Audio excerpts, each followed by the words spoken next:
Ici, on est dans le cadre du projet de renaturation du cimetière qui a été impulsé dès 2023. Suite à la consultation publique où on a demandé l'avis à la population, on a lancé le projet en fait.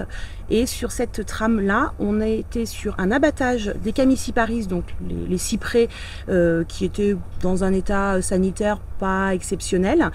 Et on replante derrière avec une nouvelle trame. On a tous ces petits ronds. Ça nous indique, c'est le plan de plantation pour les équipes de terrain qui savent ce qu'elles doivent planter, à quel endroit précisément. Ça a été anticipé par les collègues qui s'occupent justement de préparer les plants. Et on voit une alternance des arbustes.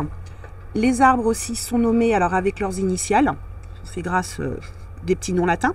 Et également les vivaces et autres graminées qui viendront plus tard. On est passé d'une centaine d'arbres abattus, donc les Camicyparis et les ifs de l'entrée, à environ 1950, environ, hein, on n'est pas là au détail près, végétaux. Par contre, ce n'est pas 1950 arbres, on compte les arbres, les arbustes, les vivaces et les couvre-sols.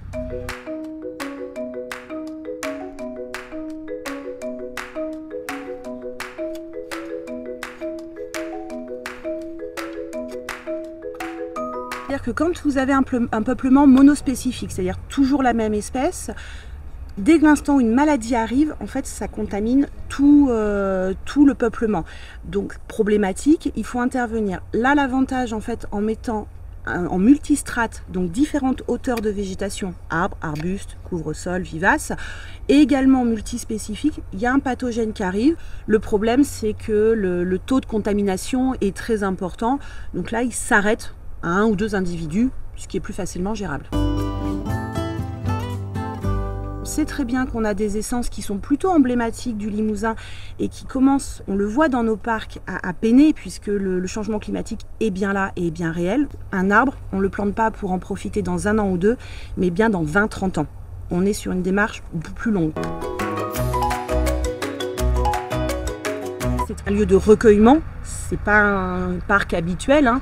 Et là il y a eu tout un travail de préparation de ce chantier, notamment avec la direction du funéraire, pour travailler en bonne intelligence, eux qui puissent continuer à recevoir les convois funéraires et nous, on puisse en fait travailler correctement dans les meilleures conditions. Donc il y a eu beaucoup de réunions préparatoires pour ça.